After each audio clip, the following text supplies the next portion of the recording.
cases.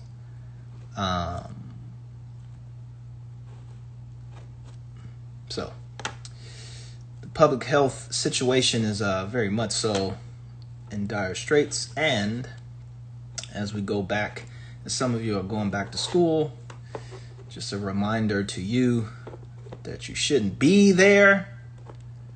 But if you are going to be there, make sure that you're wearing a mask at all times. It is not safe at all. As much as people are tired of staying in the house or practicing physical distancing, all it takes is one slip up.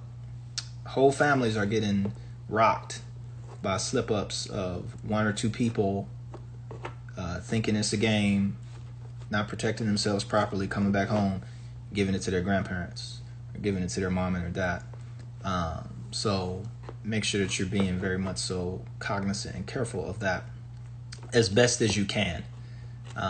Nothing's a guarantee, but you don't have to be reckless either. I'm Sam. Shout out to Ahmad Sakamini, Sergio Raouf, Pistol Pixie, Mr. Legacy Jones, Reef, Smokey the Ghost, a resident panel of experts here at the IGTV. Any questions, comments, concerns, you can hit me in the question box. If you want to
all right, let's dig into today's shenanigans.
You think kids should be at school or at home? Kids should be at home right now. There should be no in-person schooling anywhere in America, in the world actually, but definitely in America. So yeah, I don't think that there should be anything. Unfortunately, America, and I want to talk about this a little bit because it just kind of blew my mind yesterday. Talking about the American dream and what goes into the American dream and all the ingredients that you need to accomplish the American dream and how that kind of sets us up for failure. Again, there's too much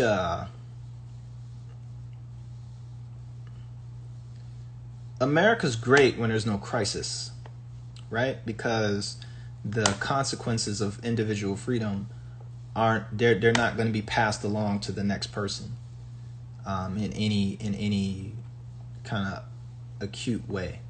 But when America is in crisis, that same individual freedom actually becomes a death sentence, literally a death sentence for folks, biologically, mentally, spiritually, the whole thing. Because Americans, excludes blacks, whites, Latinos, don't know how to respond to crisis. Some do. I don't say all of them. Some do. Maybe, let's say half. Let's just call it that. That's not the right figure, but let's just say that it is half, just for the sake of this conversation. Half know how to respond to crisis. Maybe because they've had some relationship to crisis or whatever. So even in a crisis circumstance, people are willing to make certain sacrifices for the sake of understanding that crisis has a certain period of time before it's no longer a crisis. Other motherfuckers don't have that capacity, and they have very, very, very short fuse, not a lot of patience, not a lot of discipline, and then they're still bound up in this kind of agreement that they have with America about individual freedom and this concept of freedom and liberty.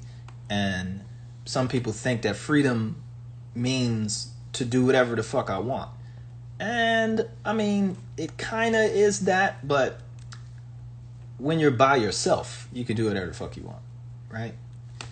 But not when you're around other folks, when you're in community with other folks. You got to take into consideration other people's values, ideas, thoughts, health concerns, etc. But America has a serious problem with that, and because the government is built up on individual freedom, not necessarily collective action or even authoritarian action, you get these weird kind of disputes, these weird kind of divisions that grow up. So all that goes into saying that that you shouldn't be at fucking school. But the parents want the kids at school. The kids want to go to school. You got the governments and certain student councils and teachers boards and shit like that, who are superintendents and blah blah blah blah of political angles, who believe in this whole individual freedom at the expense of the collective, and they're like, fuck it. And they're like, well, kids can't catch it. Well, kids can definitely catch it. Well, kids won't get sick. Kids definitely get sick. Kids can't spread it. Kids definitely spread it.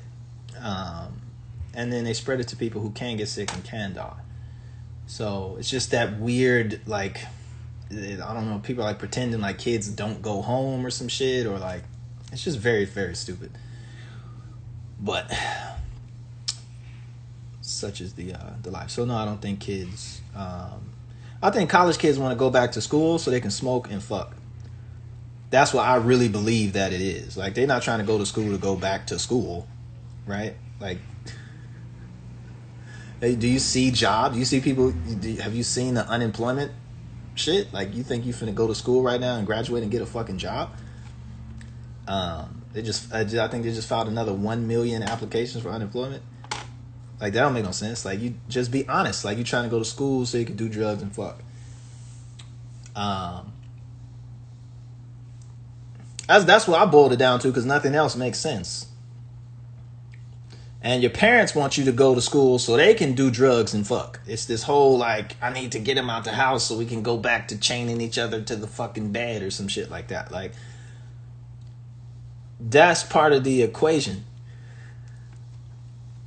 It's true. And I think there's nothing wrong with that, but you should be careful of that now. That's all.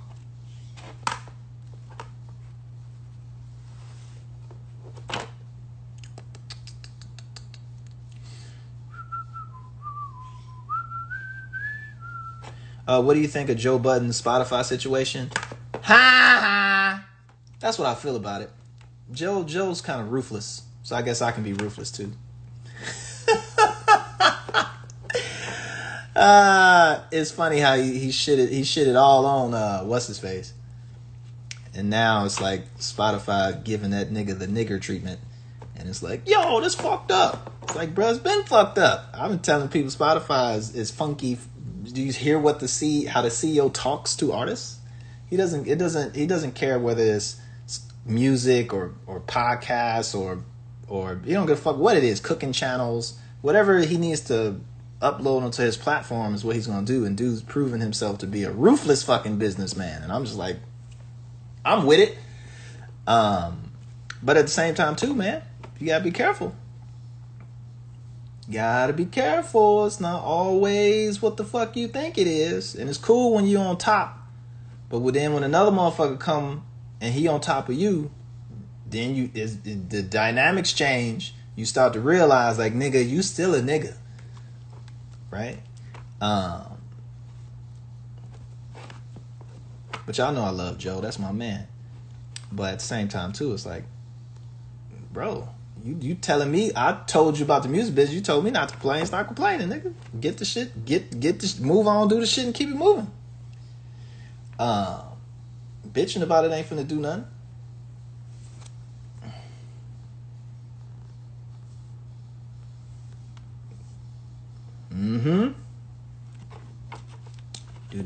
But I hope that he moves to another platform that is more comfortable for how he chooses to do business, and he finds a better place to do what he needs to do.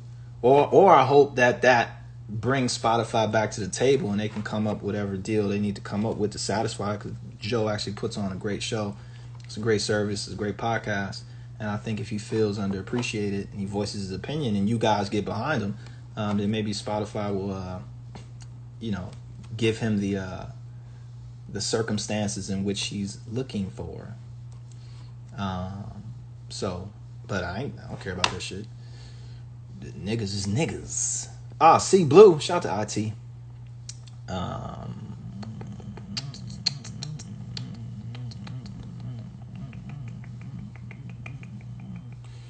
Tried to tell you. That's why I said all that shit he talked about Atlantic, and I was trying to get the Def Jam. I was like, look, this is the game. I understand that. I already know what this is. I'm finna get 10% of my own shit. That's fine. But I'd rather a black man do it to me than a white man do it to me. And Joe laughed at me. So, oh, nigga, you don't know what you're talking about. I'm like, all right, okay.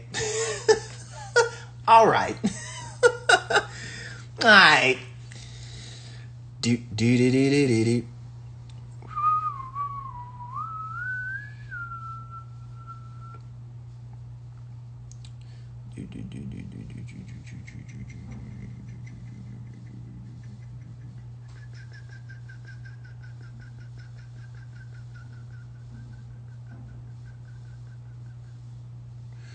What do you think about Shinzo Abe resigning? I mean, what you got to understand about if Shinzo Abe is actually resigned, Shinzo Abe is this finna get some. This is gonna be really quick before people like, who the fuck is Shinzo Abe? Shinzo Abe is the Prime Minister of Japan. He's with the what is it? The J. What's the name of that party? The DPJ. I forgot what it's called. But anyway, he's the Prime Minister, but he's also the leader of the strongest political party in Japan. And he just resigned for health reasons. And, Japan is a multi-party system. So they have like multiple parties in parliament, and they have to build coalitions and government. But I think it's the DJP has been in power for a long ass time. They're super strong. It's almost like a single party, but you still got to play the game. And the way the system is built is meant to have multiple parties, multiple representation. But I mean, it's interesting. We'll see who's next. If he's really retiring because he's unhealthy, makes sense. Or if he's just trying to get the fuck out the way, pass the buck on to the next person who could probably is more built to handle Japan's recession, because they're in a crazy recession, and they're dealing with COVID, and they're in this weird space with China. The world is changing very rapidly, and Japan's place in it may not be bestly guided by Shinzo, but maybe we'll see. But if he's stepping down, he's stepping down. So we'll see what happens next. I'm pretty sure that the next prime minister will probably be somebody from his party. I don't think it'll be any drastic kind of change. But I mean, you never know. They'll have a different. Maybe they'll build a different coalition. Maybe there's different forces that are coming through the ranks in this new era that Japan is facing. They really challenge. It's the DJP. Let me get this right because I don't want to keep saying this and getting it wrong.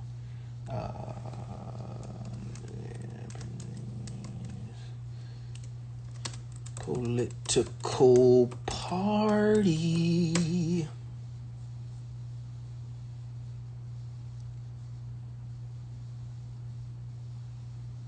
The LDP. I'm sorry. It's the DGP. Whatever. The LDP is the it's the largest political party in Japan. So that part, we'll see. It's very interesting. Comes as a shock. It's like, whoa, he's resigning.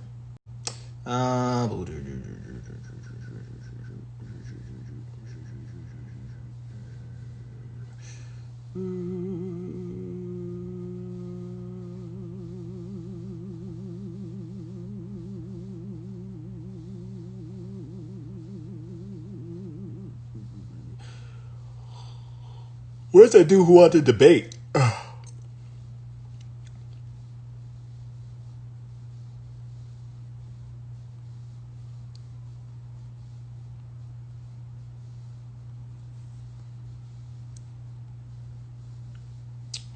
Stupid question. What's that? Nope.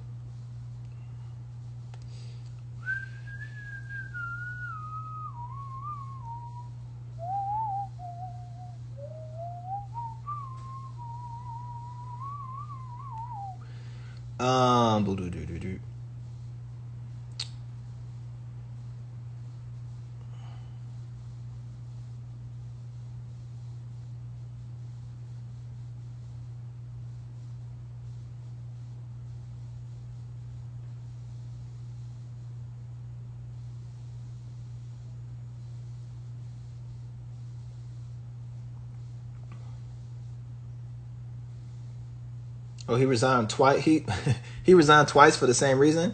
Wow. I'm gonna dig a little more into what's going on. I only know a little bit about Japanese politics, but I'll be interested to see. We don't follow it here, but it's definitely something that's interesting. So, what do you think about the RNC rhetoric and how much truth is in that? I'm not watching the RNC convention, but I'm not giving them niggas my attention like that. But I mean, at the same time too, you got to understand something. And I posted this up the other day. As much as we don't like some of the Republican points of view and the conservative points of view, it is there, right? There is 60+ million people who agree with that shit in some capacity. They may not agree with the racism, but they may agree with the fiscal policy. And there's no way to separate that because all the policies bundled together. So you just kind of deal with the racism, but you may not assign to it, but you're silently a partner of it because you like their fiscal policy. That's part of one of the fucked up, the lesser of two evils. You're not really dealing with the lesser of two evils. You're dealing with two fucking evils who bundle all their shit together and you have no choice. So they mix the good shit with the bad shit and it's all the same. You come out looking crazy. But there's 60, 70 million people who really believe that. And I think it's important to get to understanding at least of why they believe that. Like what provides them with the solace or gives them the incentive to believe that. In some cases, it's pure racism. People. I have friends who look at me like, man, you just can't keep throwing the race card out there. You just can't keep doing that. And they vote Republican or they're Trump supporters or whatever. And it's like, man, you have to understand.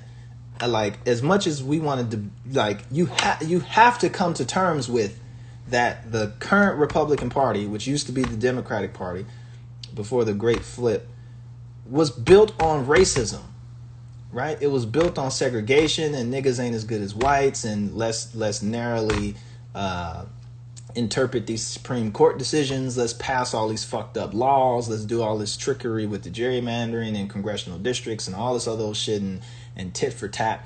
And let's do the coded language and let's have the Southern strategy and let's do all of this shit, which is like built on racism. Like that white people are better than black people, right? And that white people are superior to Latinos and superior to Native Americans. And they built platforms and cities and monuments to reinforce those ideals. Now, and those realities. And there is something to, we have a platform to give black people jobs, right? Now hear me out. We have these platforms which, if instituted in a certain way, will mean higher unemployment, right? Will mean bringing manufacturing jobs back to China, bringing, like having a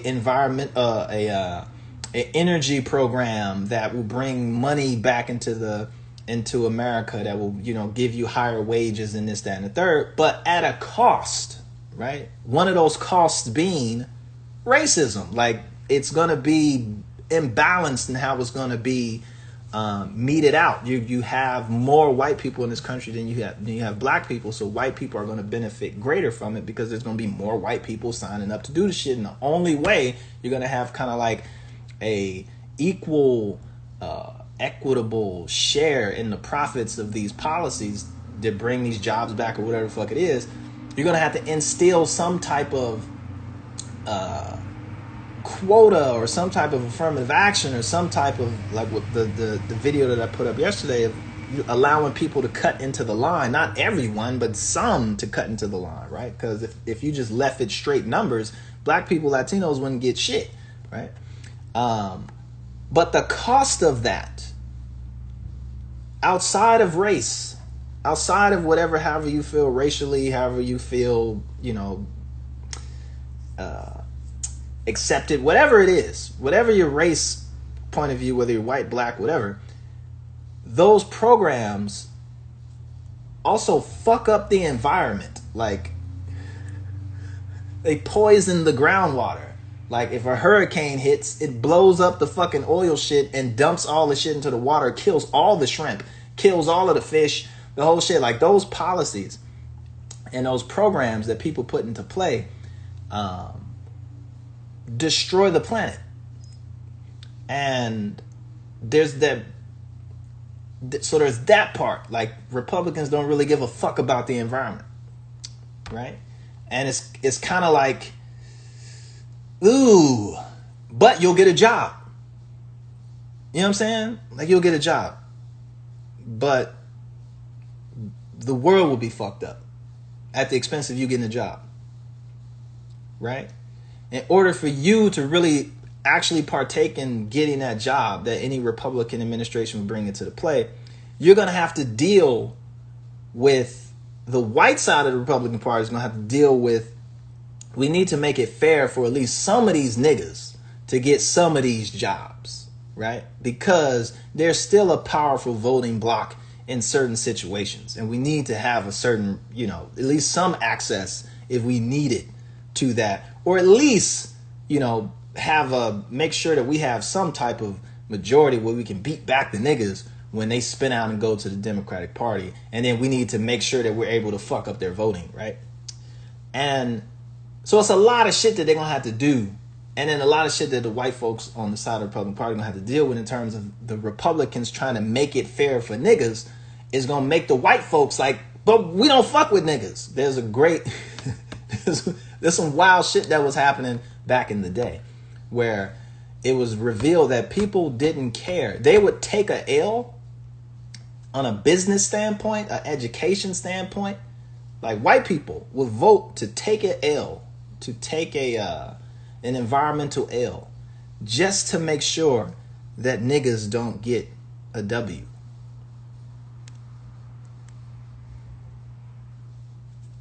Right?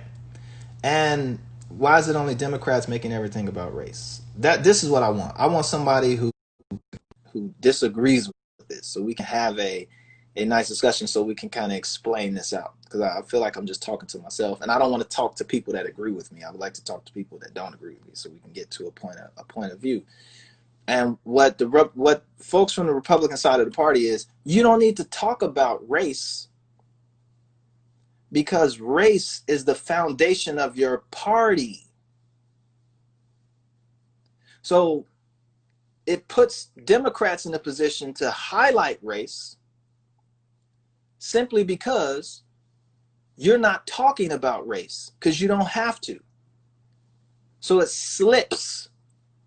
For instance, I'll play you something. I'll just play it. I wasn't even born when the dude who said this shit.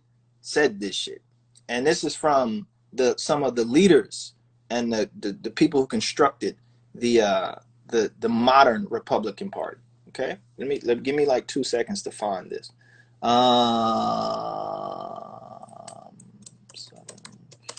Strategy code language. Now just bear with me, right?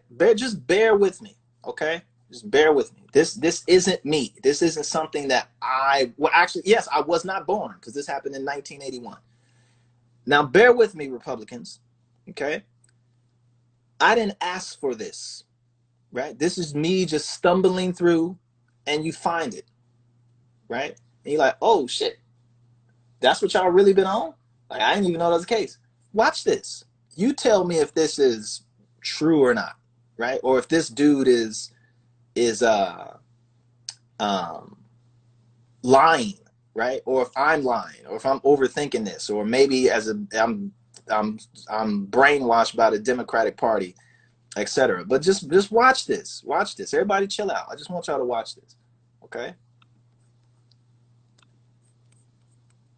Now, this is Lee Atwater. Lee Atwater was one of the builders of this Ronald Reagan's campaign, if I'm not mistaken, right?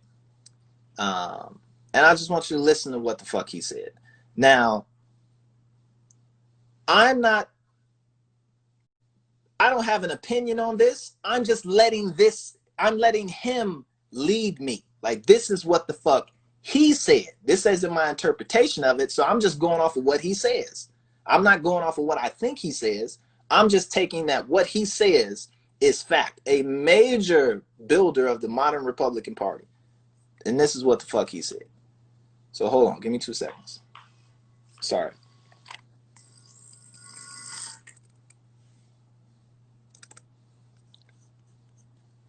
Hold on.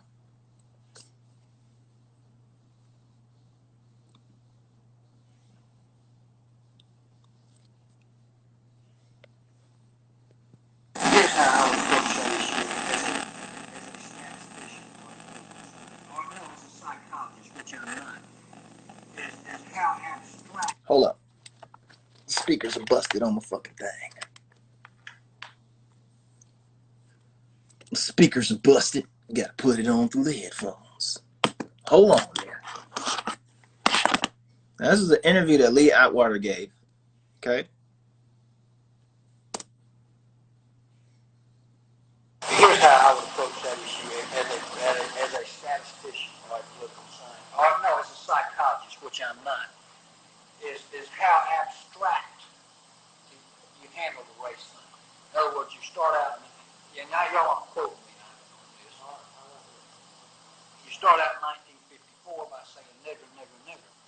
By 1968, you can't say nigger. That hurts your backfire, so you say stuff like forced busing, states' rights, and all that stuff.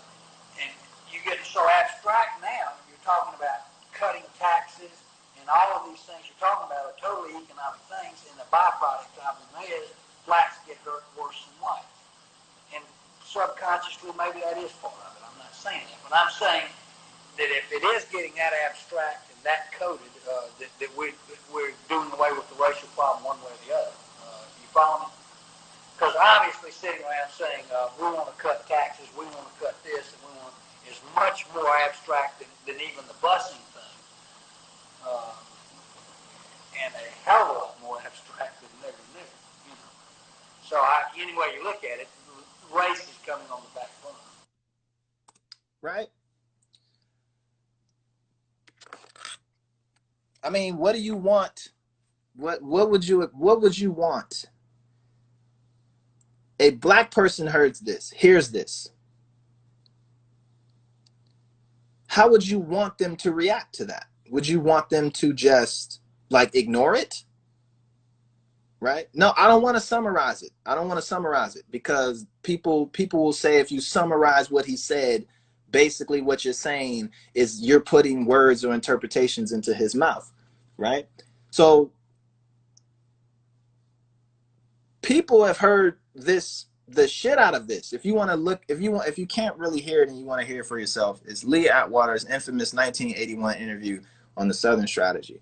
You can go and you can go and check it out on YouTube. It's again, and this was before I was even born, right? So you're born into this, right? And as a black person, when you hear that in 1981, right? Him laying out that this is how you code your racism. Like as a black person, what I'm supposed to do that? So now that he's said, he should have never gave this interview. Like on some gangster shit, like you should have just kept that to yourself. We would have never known. Then when you talk about cutting taxes from a Republican standpoint of view, what you're really talking about is fuck niggas, because you're making a connection from cutting taxes in 2019 all the way back to nigga. Like what? So even if he is, let's just say he's out of line. Let's say he just went out on the fringe, right? And he was just speaking from the hip, you know, and that's not really in line with the true values of the Republican Party. What are the true values of the Republican Party? What is it built on? Right? If you're saying that, and there's an understanding that in the South, people move off race, that the South was designed from its inception, was this from 1619, was designed before there was an America, right? Before there was an America, that race is the reason. Like a black man's skin, a black woman's skin is the reason that this state is shaped this way, because it's a barrier between this state, which doesn't enslave black people, and then this state, which does. So,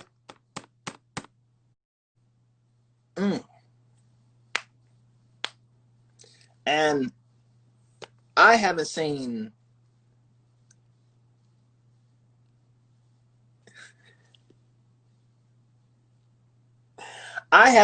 anything in any way from any Republican candidate ever that has ever proven to me that is not a part of the Republican base. Race.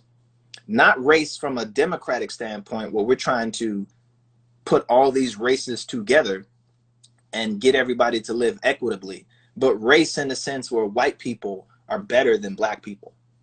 I've never not seen that from my friends who are Republicans to did that, where it's never been that white superiority in business, white superiority in politics, white superiority in law enforcement, white superiority in the military, right overrepresentation, And when you get to shit like prison, he's like, yo, there's probably just as many white people in prison as black people, that there's actually more white people who have children out of wedlock.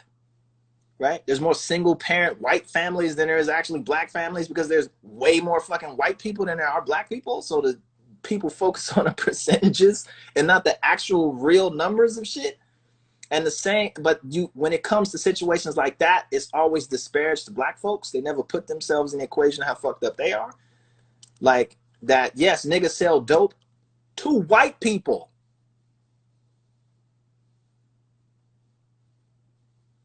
Like niggas trap and sell crack to white people. You ever seen a dope line in the hood? Like, there has to be like white people smoke meth. Like that's y'all shit.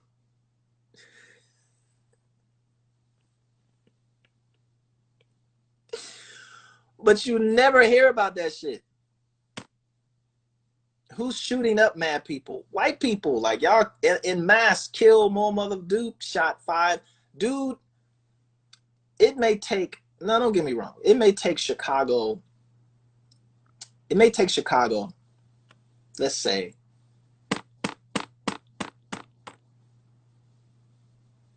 2 months. Okay, let's say 2-3 months, right? 2 or 3 months for Chicago to get up to about 500 shootings, right? I'm not disavowing it. Of course, it breaks down into everybody who's shooting in Chicago isn't black. Like there's some white people, there's going to be some Latinos, there's going to be some domestic violence, there's going to be some of this. But we know that there is a certain majority of these shootings which are taking place in the hood, and it's black people versus other black people. We get that, right? But to get to that point of like 500 shootings, it may take you a few months to get to that, right? That dude in Vegas, that white man in Vegas shot 500 people in less than 15 minutes.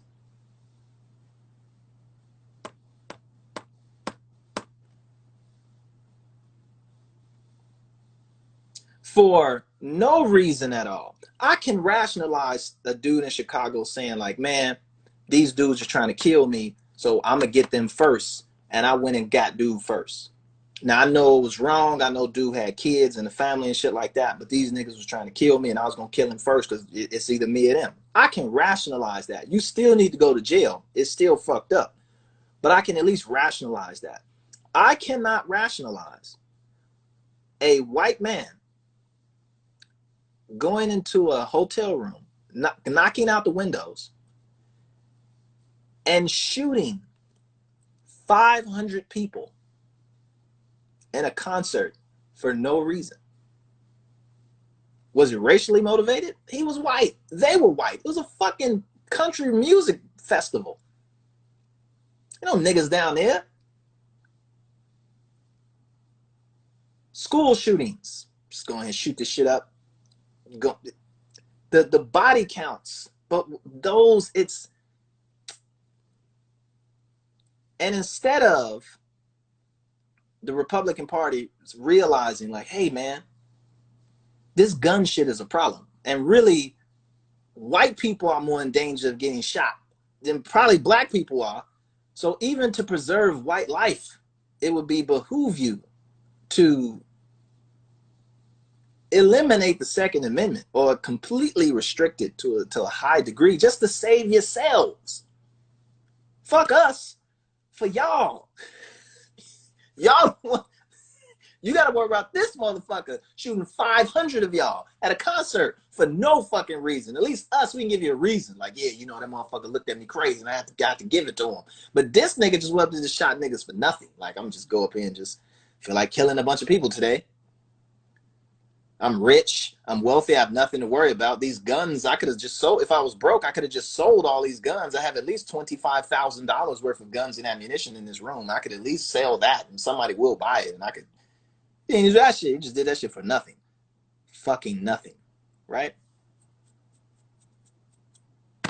But instead of saying like, hey, we have a problem with the Second Amendment, there's something wrong with this equation, and white people are being impinged upon this even more,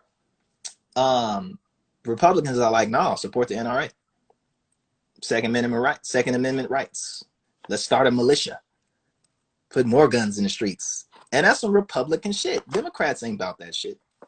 But Democrats don't move like that. If it was up to Democrats, there wouldn't be a fucking Second Amendment. But who keeps pushing that shit? Republicans.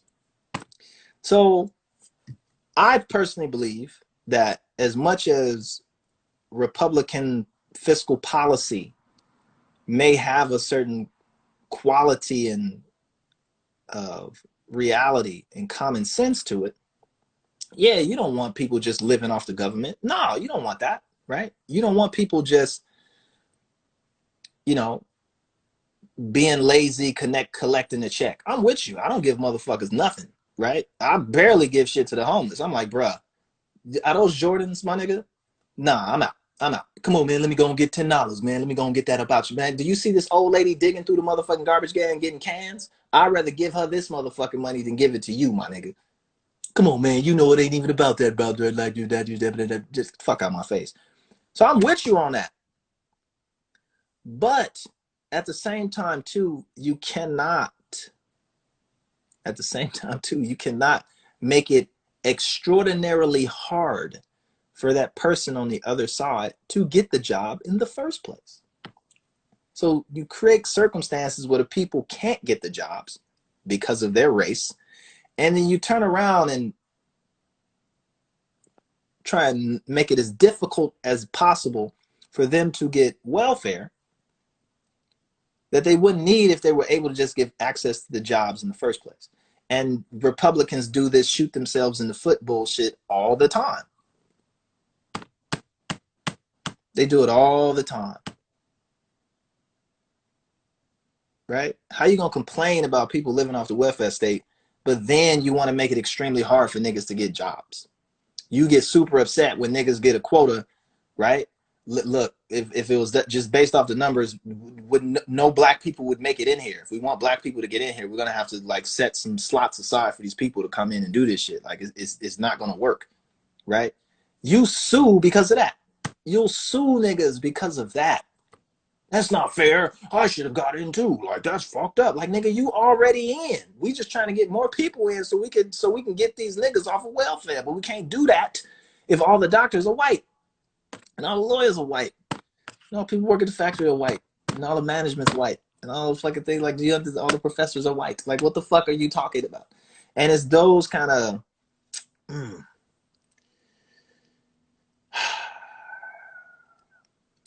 it's those kinds of internal disparities, those internal conflicts that the Republican Party has, that is why people, the other half, the other, 60 or 70 million voters, look at y'all who are staunchly Democrats, look at y'all like y'all fucking crazy. Now, that's not to say that the Democrats don't have their fucked up shit. And just so to be clear, I'm neither. I don't affiliate with any party at all, right? And some of the programs and the shit that the Democrats put into play, some of the shit is a little fucked up. Some of it's a little short-sighted.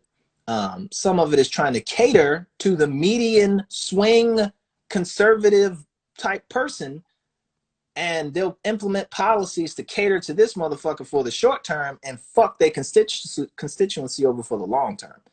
It's kind of like, But at the same time, too, they're taking L's in the sense where we want to save the environment. Saving the environment means you niggas can't have jobs. Period. Simple as that. To save the fucking world, you niggas need to stop making shit and stop buying shit. And I don't have to force you niggas to be broke so you don't fuck the world up so we at least can live and survive on this motherfucker. Then that's part of the program, right? We need to find other ways to augment these jobs or make them a little safer or do something like UBI and just eliminate the need for that shit and make the things that we only need. But you live in a consumptive world, and that's what this whole economy is built on. And in order to undo that and save the world, a lot of niggas gonna have to lose their jobs. Come on in, man. Come on in and talk that shit. You can talk it to my face. I'm here for it, man. I don't know everything, and I would love to get your point of view about what you think the problem is.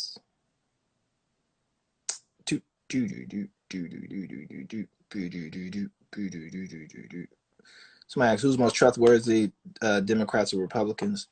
Neither. I think they're equally as it's a 50-50, but you just have to be aware of what the base the baseline of the parties are, right? And what they actually genuinely represent. Hello. What's up, Luke? Come on. Big Luke. You stop it. Stop this shit. Just hit me with the rebuttal, my nigga. Please.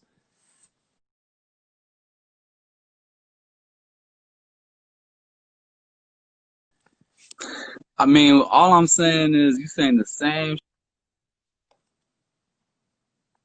He froze. He needs he froze.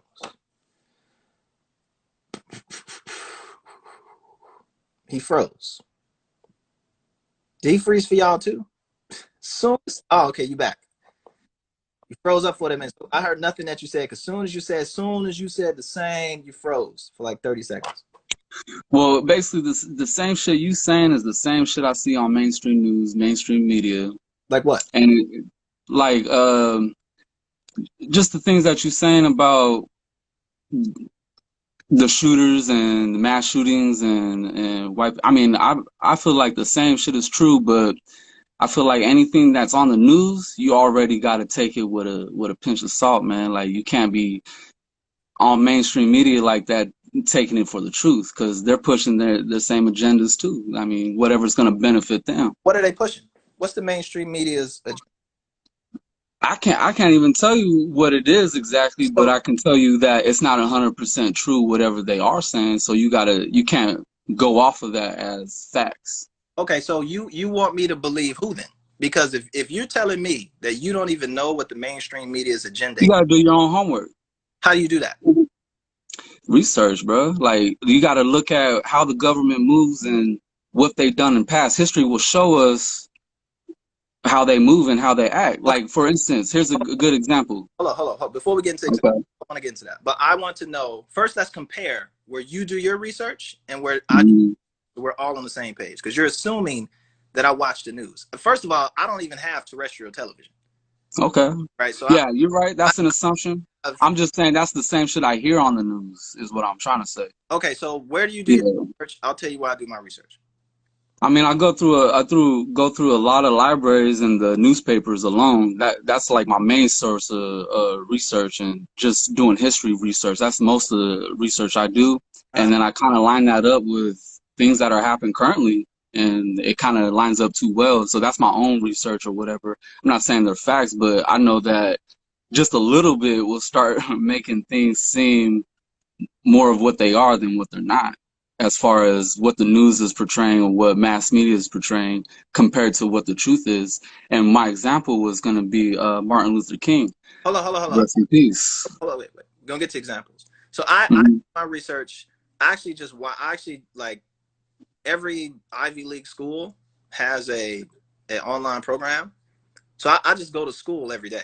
Like I'm at Yale one day, I'm at Stanford the next day, I'm at Howard the next day, and then I have professors at different schools from MIT to Harvard who just send me their books, right? So I read their books, I get advanced copies. I do a ton of like just research, just online with multiple sites. So I'll see like an anecdote, and then I'll go to a site that actually has the numbers that powers that anecdote and the statistics that go behind it. So not only do I work qualitatively, like with actual anecdotes and what this nigga said, but I also work quantitatively, meaning I actually look for the numbers and the statistics that back those statistics up, and then I look at the authenticity of the organizations that actually powered and collected those statistics, et cetera, et cetera, et cetera. And then I look at the news to see what's being said and what's being not. But I watch CNN, I watch Democracy Now, I watch RT, I watch all of that shit just to see what is the common, most general narrative. But it's still on. It's still a part of this quantitative, qualitative, then kind of mainstream, and then alternative as well. But sometimes you got to be careful with the alternative because it's people that are on the extremes versus speaking to what's actually happening. So, but anyway, what's your example? I mean, my example. I mean, that's dope. I didn't know all that. That's really dope that you're learning like that, and you even have that opportunity to do it like that. But I mean, from what I can see in from my example, I was just the way I was leading with that was the things that the government has done and has admitted to doing, Yeah. and why we would think those times are any different right now. What do you? And MLK was Martin Luther King Jr. was my main example. After his assassination, sometime in the 80s, Superior Court had a whole court ruling on it, and the federal government was in that courtroom, and they admitted to the involvement of his assassination. Okay. And excuse me. What does that mean? So what it means is when he was the first assassinated, the federal government came out and blamed somebody else for that assassination. Right. And come to find out that was all involved too with the assassination, and they put that in the court case and showed how, even blaming it on someone else was part of their involvement as well. Okay. Now, I mean, you have to look at that court case. It's pretty extreme. It's pretty wild. That court case? Yeah. When was it? I think it was the early 80s, if I'm not mistaken. Yeah. When did Martin Luther King get assassinated? 60. I forgot the exact date. My bad. So 1968 that's 20 years? No, 68. You got the 70s. You said early 80s, so 10 years. Yeah. Do you think that running the FBI in 1968 or running the federal government in 1968 was the same person who was operating within the federal government when they did that case? The same people, no, but same ideas, most likely, yeah. Okay, so you think that people don't have any effect on the grand idea of the way the federal government moves? I don't think the majority of people do. Okay, so who set up those original ideas of the federal government? I couldn't say myself. I don't know. Okay, so the issue that I have with what you just said is that the government admits to if you just say the federal government is very right, because the federal is the post office. So did the post office have something to do with shooting Martin Luther King? Everything, right? I'm just being serious. Is every federal government office in on the assassination of Martin Luther King? No, I see what you're saying. It's probably a group of people who were pushing that agenda. But which department? Probably the FBI, but I'm not sure. Okay. Because they, like you said, all they said was the federal government. Right. So people like to use the rhetoric of just randomly saying the federal government without really understanding how big the federal government actually is and what all it entails. And with you that there's certain people who would love to have seen Martin Luther King get killed. Right. And that there's a touch of Martin Luther King was getting death threats. Before he went to Memphis, he had to get off the plane because there was a bomb scare on the plane. Right. Did the federal government do that? I don't know. Right. When he got stabbed, he got stabbed, right? He almost died. Well, you seen the FBI letters sent to MLK too, correct? Yeah. Okay. Did you know he got stabbed? No, I didn't know he got stabbed. Like the knife was like a centimeter away from his heart, like a millimeter away from his heart. If it was 1 millimeter over, he would have died. But no, I heard he almost died. I didn't know that's how it was. Yeah, by like some crazy fan. Was she like a agent? Yeah, probably not. Okay, so there's tons of people who wanted him dead. Okay. Right? And in certain conditions, this is just certain conditions. The FBI doesn't necessarily need to be directly involved with the killing of someone. But if they know the conditions exist where he possibly could be, right? They can either create the conditions to promote his death, right? Or they can not necessarily, again, not be directly implicit in it, but they will benefit from the consequences of his death. Right. Right? Now, could they have been directly involved in Martin Luther King's death? Absolutely. The FBI? Absolutely. How do we know that? Because the FBI has killed niggas for a century. For a century. Right.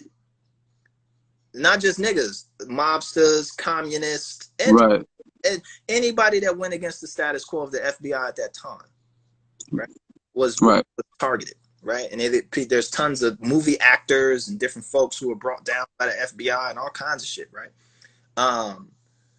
So with all of that said, what do we do with that? Do we use that as an example to never fuck with the government?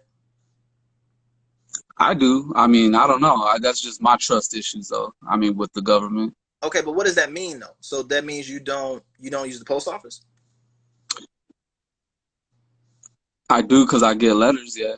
Okay, do you not pay taxes? I don't want to say that right now. Do you use any government service whatsoever? Yeah, I mean, I live in the United States, so yeah, of course I do. Okay, so you don't fuck with the government so much that you're willing to just live amongst them and let them be somewhat completely involved in your life. I mean, from where I'm from and what I do, I don't see much that I could do to change that, but except for spread truth and information. But I mean, what I'm saying is I'm not saying that we shouldn't have a government. I'm just saying somewhere down the line, the government gained a lot more power over the country than what the people have. And I think that's part of the problem. But the power to do what? So what would you do if you had all this power that the government's supposed to?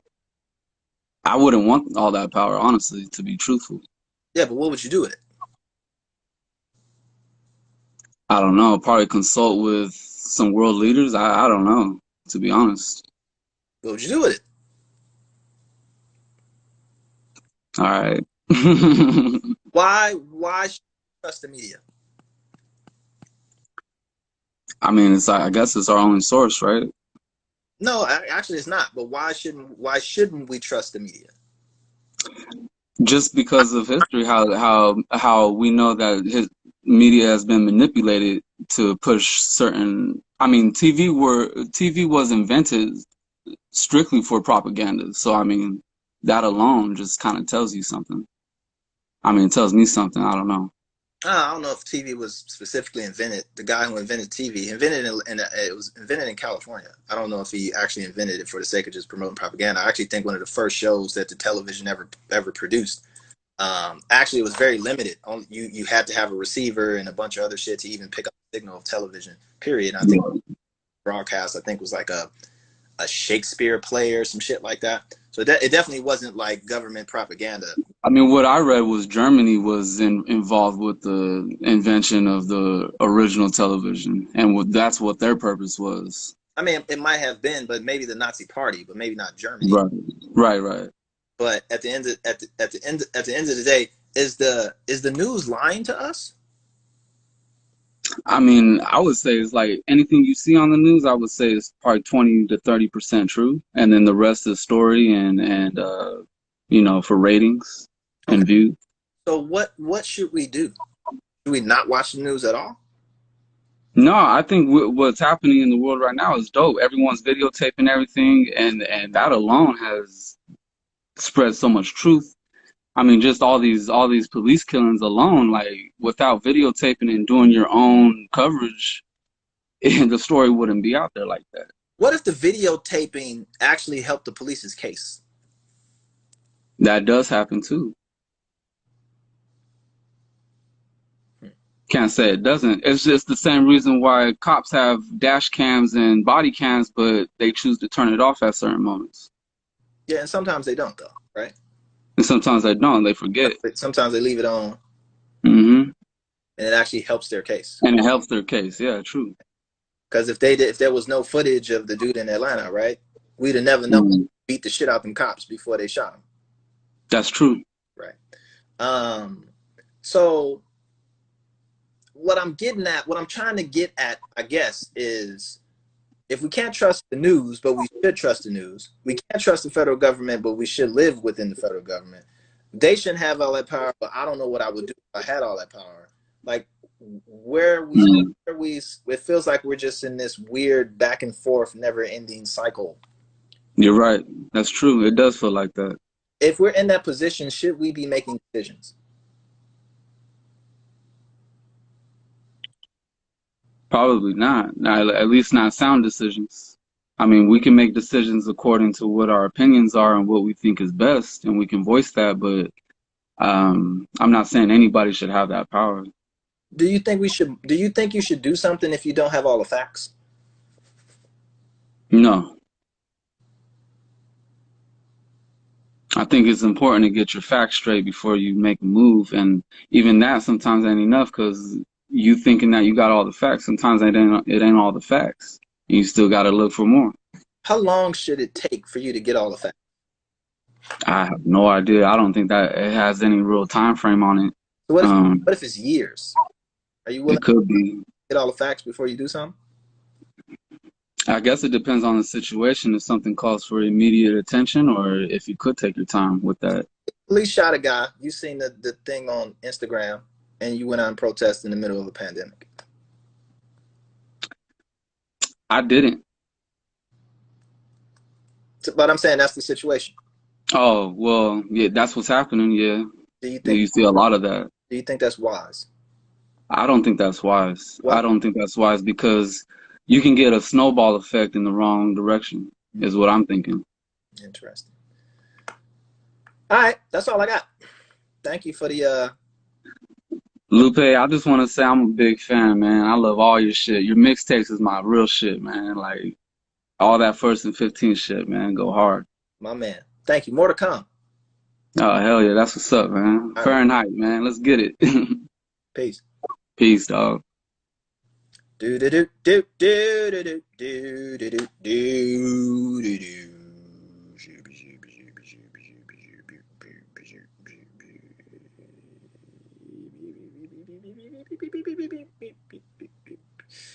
Jesus was a black man killed by the police. Jesus wasn't black. Black Jesus is a response to white Jesus, and he was neither.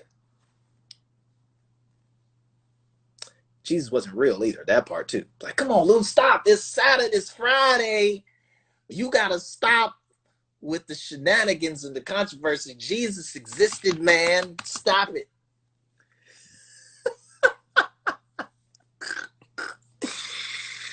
Oh, Lord. Today is the anniversary of Emmett Till, the death of Emmett Till. If you didn't know, Emmett Till was a young brother from Chicago who was going down for summer break to Mississippi and was accused of whistling at some white bitch at a store and was kidnapped and murdered, beaten, tied to a wagon wheel, choked with all kinds of shit and shot. And his horribly decomposed body was brought back to Chicago, and his mother had a funeral for him where she did an open casket so people could see the horrific effects and products of racism and violence. And it was one of the beginning, the formation, the formidable moments of the civil rights movement, the Black Power movement, Black National, the whole cake. Not that you didn't have that stuff before, you did. You had the Nation of Islam and Noble Drew Ali and Marcus Garvey and Langston Hughes and W.B. Du Bois. You had all of this prior. But the Emmett Till situation was one of the great triggers for what we experience today. A reaction to violence. And as we see, we're still reacting to violence. So rest in peace to young Emmett, unable to live his life to the extent there's if you get a chance when the museums back open, they have Emmett Till's casket, which is an interesting story in and of itself because the casket in which they had his open funeral in it vanished. And I think they found it in the basement of a funeral home or something like that. And I think now that it is on display, I think it's the Museum of Washington. They might have it, but do the research. But yes, today is that day, and that's why you have so many things correlating to this day. You have the Commitment March on Washington being led by Reverend Al Sharpton today, which is also the anniversary of the March on Washington. So it's all kind of coalescing. So it's good times over unfortunate events. But hopefully there's some solidarity and some movement born out of these things.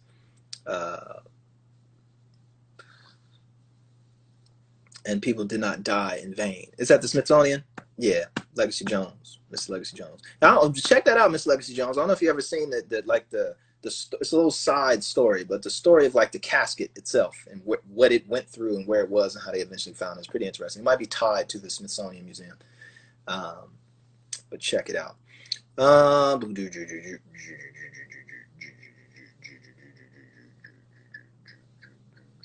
Also, Jackie Robinson Day. Yes, it is the day that the day that Jackie Robinson came into the major leagues, coming out of the Negro Leagues.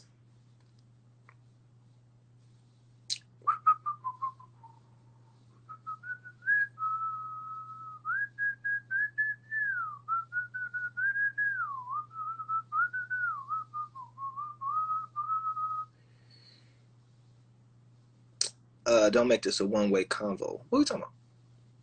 Nobody should fully trust the government. I've on record saying that you should question power. You should critique power, even if you don't agree with it. No, you should critique power even if you agree with it. So even if you agree with the federal government, you still should be suspicious and critical. Not suspicious and critical to the point where nothing happens, or you're just basically spreading conspiracy theories, or you really don't know what the fuck to do, and you just want somebody to do something, but you're really setting yourself up for a trap. One of the things I did want to talk about today before we get up out of here, House EP available right now. House is myself and Kaylin Ellis, featuring Virgil Abloh, Crystal Torres, and Graham Burris on vocals. Merchandise coming soon, and it is absolutely fire. And I hope that you guys have enjoyed the record and enjoyed the reviews as much as we have. And so tell a friend to go get the House EP, Kaylin Ellis and Lupe Fiasco, currently playing on Spotify, Apple Music, Amazon Music, and etc. etc.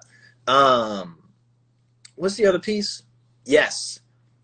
Sometimes this is one of the, as watching my lecture series as I do, like a goddamn nerd, blew my mind yesterday.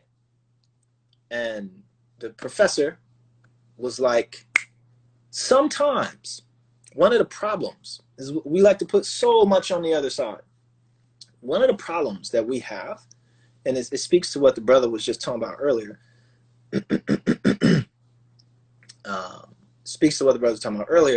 is when should you act? Should you act when you have all the facts? Should you just act and hopefully the action will cause facts to change? Is it just good to just stop busting shots, right? Or should you be a sniper, right? And which should you be? Which is best? And when and with and without? And there's certain relationships to that. When you face a full wall of people just trying to constantly ambiguate things and make things difficult, then you carpet bomb the shit. But anyway, we're not gonna get into that. But anything, what the summary of what the professor was saying was that sometimes we make things worse when we think we're actually making them better. And it is something that is just a human condition. It's a human psychological thing where we're so bent up on pushing the truth, trying to understand the truth and impose a certain will, that we end up actually making things worse. And it doesn't have to be the reactions of minority. It could be the reaction of the majority, right? And that we feel that the circumstances in which we exist are so unjustified, so unbearable, so XYZ. And as we try to solve one specific problem, that is, for instance, we'll magnify a single event, but overlook an already magnified event, like an actual big event. So, for example, we'll take a police shooting, right? Is it a good shoot, a legal shoot? Is it somewhere in the gray area? It doesn't matter. Police shot a guy, and that's fucked up. And now it's on and cracking. And then the cascade of the reaction to that leads to all type of other variables. And people will get super riled up and da-da-da-da. And they'll expand and magnify this can't call it an isolated event because that's not the case. But an event that the actual immediate consequences of it are contained to that event. And there may be multiples of this event, but it's in that event. Versus, say, a pandemic, which is every fucking where, and everybody's susceptible to it. But folks will focus less on the effects of the pandemic long term. It's going to be here for years, and you need to protect yourself for months and years at a time.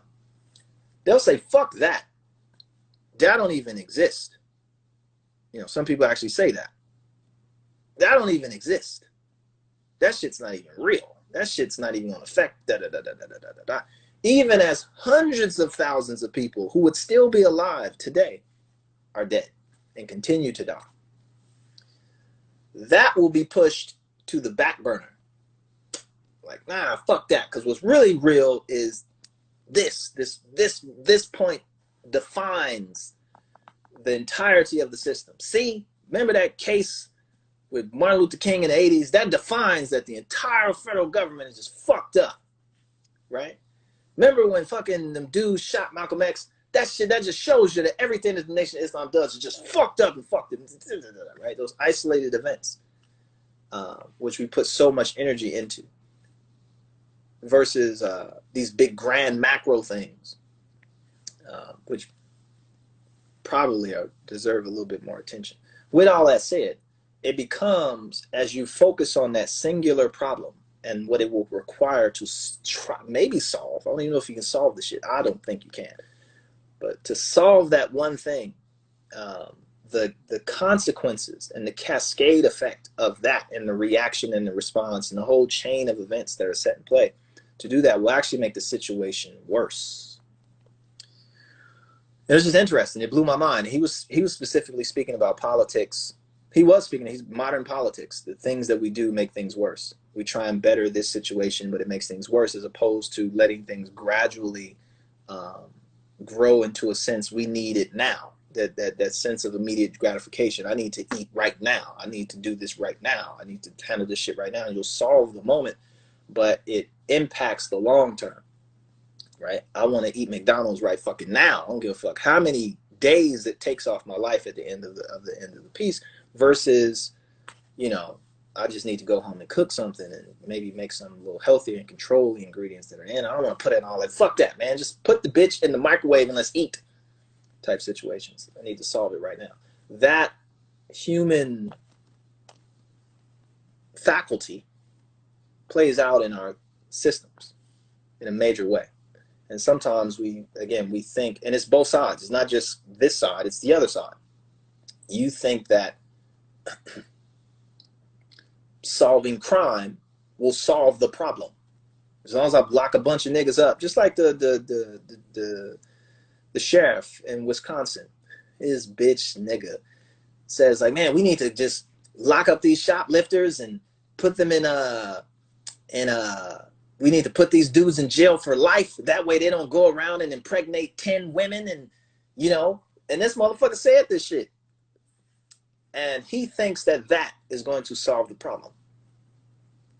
He thinks that that singular event of just locking up a bunch of shoplifters and niggas who would go on to just have 10 babies, he thinks that if we can solve that, that the rest of this shit will fall into place. Or he's completely ignoring the bigger elephant in the room for a specific problem that he is a professional at solving, which is putting niggas in cuffs. He's putting so much energy and importance into that singular event and making it seem like it's a universal fix for everything in the world. And that's what he said. The world will be a better place. We good people will be allowed to live and prosper. And we need to get these niggas who impregnate 10 women who shoplift the fuck out of the streets. We need to put them in jail for life. As if jail, this singular place, is going to fix the bigger problems. And it becomes, I wonder if that shit will make it worse. And it will make it worse. Because you trying to lock up Jacob Blake and we don't even know. And I don't want to speak too much on the brother's case. I hope he's getting well and I hope his family is doing all right. And I hope he recovers. from this incident, but I don't even know. I don't even know what the fuck is going on. I don't even know how to feel about that, right? Because I don't know. But in your push to capture this nigga, shoot him 7 times, right? As if death is going to solve that problem. Death doesn't solve problems. It makes it worse, right? Pulling a gun on a nigga and gunning him down for whatever reason, in the right, in the wrong. He had a knife, he didn't have a knife. This is a mistaken identity. That does not solve the problem. It makes it worse. But again, cops, people with guns, people in authority, they're experts in their specific field. And what people tend to do is make their field the end all be all. I'm a rapper. Rap gonna solve all this shit, nigga. Where's the rappers at? Where the celebrities? They need to get out here because basketball gonna solve all this shit, man. That's what's finna happen. These niggas just need to stop playing basketball. This shit is finna get solved, my nigga. And then we need to go march, and then marching is gonna solve this shit because somebody somewhere is gonna look at this march and be like, hey, I think we need to change, guys. Like, there's a lot of people in the streets. How many people? I don't know, 100,000 people. Yeah, I think we need to change this shit. That's the ideas. These very simplistic pushes, as if these singular events are of such an importance. That they're going to change the system for the better, and it actually winds up making things worse, potentially. So it's very interesting.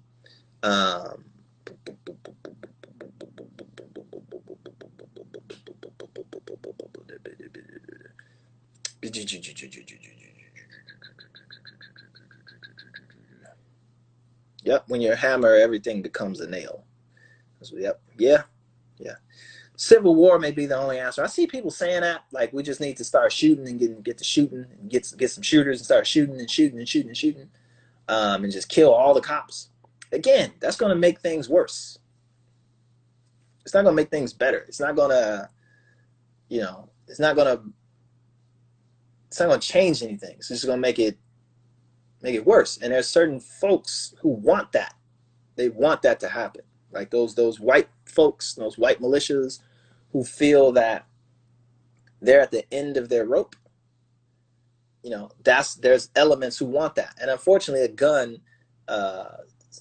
gun takes the place of 30 people, in the sense that you have 30 opportunities to take life from somebody. So it expands you, right? And when you put hundreds of thousands of rounds of ammunition into the hands of like crazy ass white folks, they got the opportunity to kill 100,000 people. A group of 30 has the power now to kill 100,000 people. And they want that. They want it to be open warfare in the streets. I don't want that. I don't want that shit. I don't want tit for tat violence to the end of time and motherfucking what's the word? Vendetta, a system of vendetta. That does nothing. And I speak for this because Chicago. Chicago is an example. You want the whole country to be like Chicago, but this time at a higher level, where it becomes this tit for tat type shit. Until there's no safe place to be. But I get it. Rants. Let's do one more and get out of here so I can eat me some breakfast. Marching does something. Marching has a role to play. Music has a role to play. Everybody has a role to play. And it is that collaborative push of pulling in all the elements together. That's the piece. So the beauty is that everybody is slowly aligning to get on the same page. And that's what I see happening. And I think that that's actually great. And as non-violent as you can do that. But all it takes is one violent instance to throw all that shit down the drain.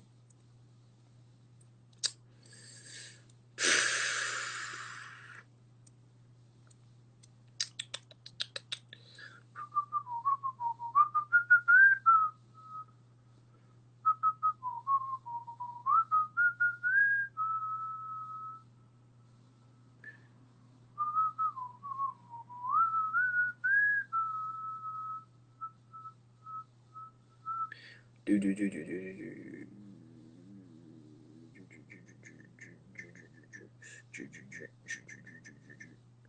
Uh,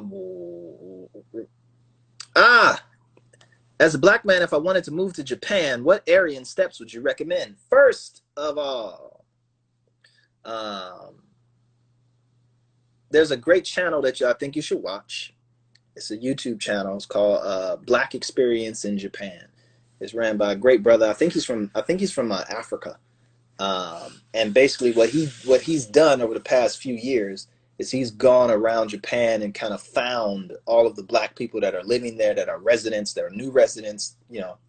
People that have kind of set up their roots in Japan in different ways. So there's people who've been there for 25 years at different levels, right? So there's people who are lawyers. There's, I think one guy was like a TV host. There's another dude who's a kung fu teacher and a sailboat and a Buddhist monk, like all kinds of craziness.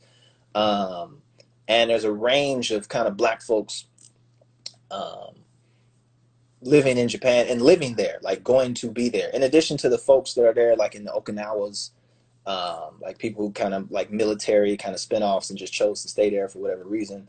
And so you have that element as well. But people who are like living not in Okinawa, like in the midst of like a Japanese city where it ain't that many black people and they're there doing their thing. So I would suggest first that you watch that. It's really good.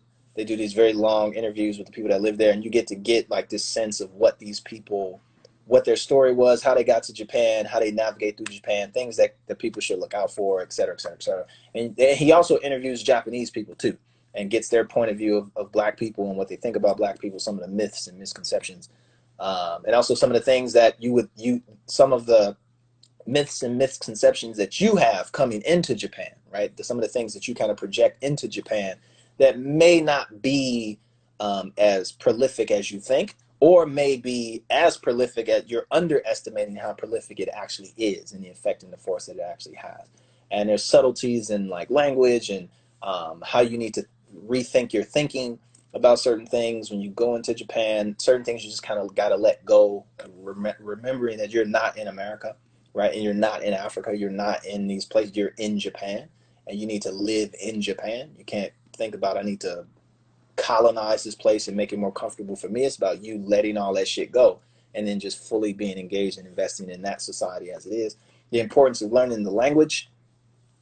If you want to have conversations with people, you can make it through Japan living there with a very moderate, a minimal amount of Japanese, right? But you're not going to be able to really converse and engage in the society, and you probably won't get citizenship if you don't have a certain grasp of the language, because there's a little test that they give you that deals with the language, which you could probably get away with, but they will want you to integrate into the society, and part of integrating in Japan is having a command of the Japanese language at some extent. So I would do that stuff first.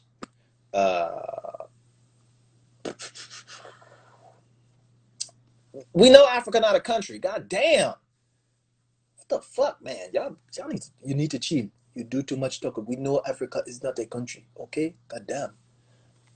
So so in regards to Japan, that's what I think that you should do.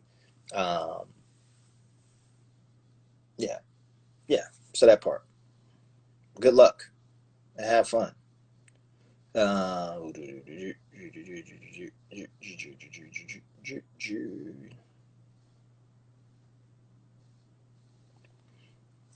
What do you think about the unarmed 16-year-old kid being shot by the police in South Africa? I mean, if you live in South Africa and you're from South Africa, you already know that South Africa is fucking popping and has been popping for a long time. It is one of the most violent places that you can be. Y'all know that. It's not like it's a very, gotta watch your ass in South Africa. Um, so I mean, for an example, there's this great documentary about the interrupters, and they talk about the interrupter movement that's in South Africa, and it is very much so I mean, it's all of that. It's upwardly mobile. It's violent. It's beautiful. It has some problems. It has racism. It has tribalism. It's all those pieces. That's the apartheid aspect to it. There's still great disparities as it relates to white people and black people. Even with the ANC and power and all that stuff, there's still these like there's still for example, there's still statistics on how many who has indoor plumbing and who doesn't, right? And it's like more white people have indoor plumbing than black people in South Africa, right? It's still stats like that exist in South Africa. They're like, damn, niggas, damn. We're still measuring kind of equality by who has a toilet and who doesn't, and it's real shit. So South Africa is a very interesting place. So I don't want to speak on it too much, but at the same time too, the people that live in South Africa, they know that shit is. I mean, that shit ain't no punk. But and with that said, with the police and the crime and all that shit that's down there, I mean, it's crazy. And I'm sure anywhere where you have police with guns and a population of folks that are at a certain level of poverty and a certain level of kind of a certain historical aspect as it relates to that culture, you're going to have these moments and this kind of deference with the police, this antagonism or this hostility with the police. And I mean, you're going to see stuff like that, unfortunately. There was a situation in not just in South Africa, but in I think Somalia. No, maybe not Somalia. Kenya, maybe. Whereas that one cop, everybody's black. It isn't that demographic like you have in South Africa. Like it was everybody's black, and this dude was just going through. He was just going through. His unit of police was just to get rid of the gangs. He was just executing people in the street. Right? It fucked being unarmed. Like it was like I'm gonna find that dude and I'm gonna kill him. And supposedly the dude that he shot was had shot another cop or something like that, whatever it was. But he went and just found these two dudes, took them out to the middle of the street. There was crowds of people there, it was cell phones, the whole shit, and he just murdered these dudes.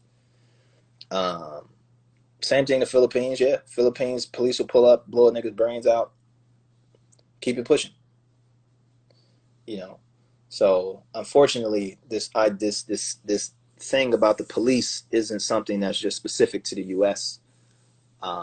Anywhere where you have this this kind of authoritarian command or high levels of poverty, the police are kind of being used as tools of the government, local governments, federal governments, whatever it is, as more of a pacifier of the people, and they in themselves have their own kind of family that they put together in terms of the police. There is same way you have the Blue Lives Matter movement or the blue whatever kind of movement here.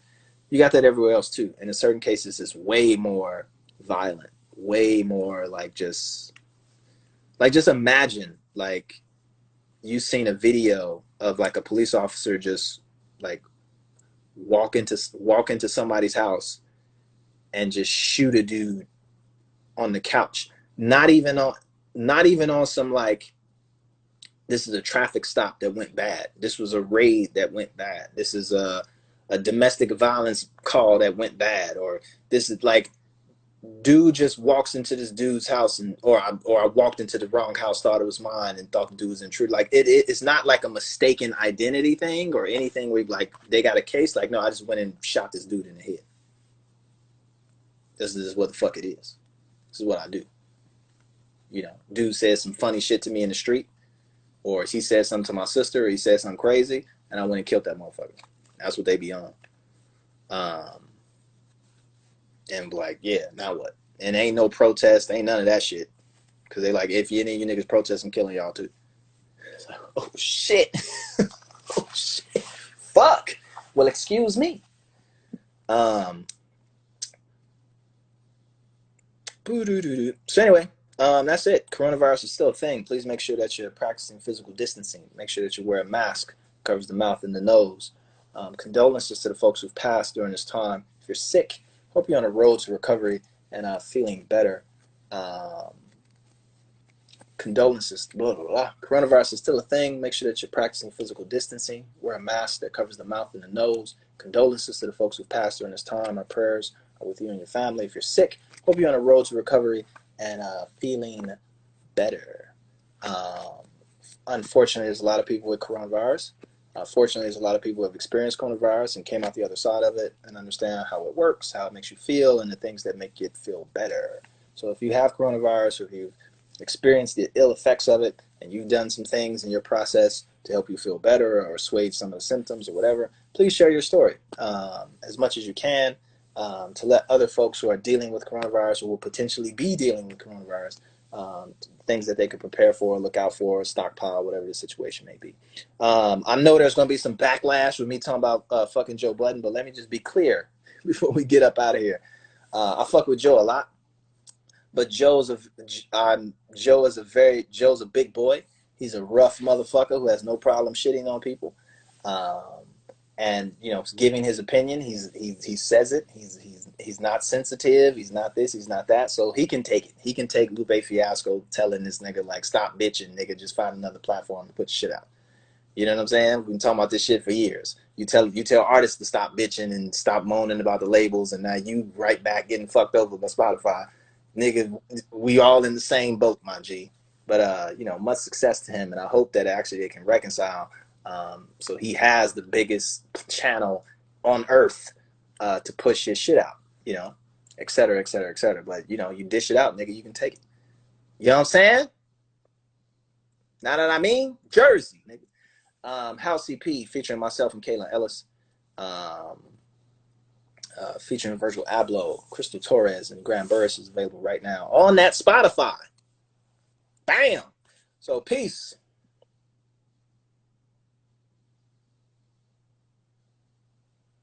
And much love to you.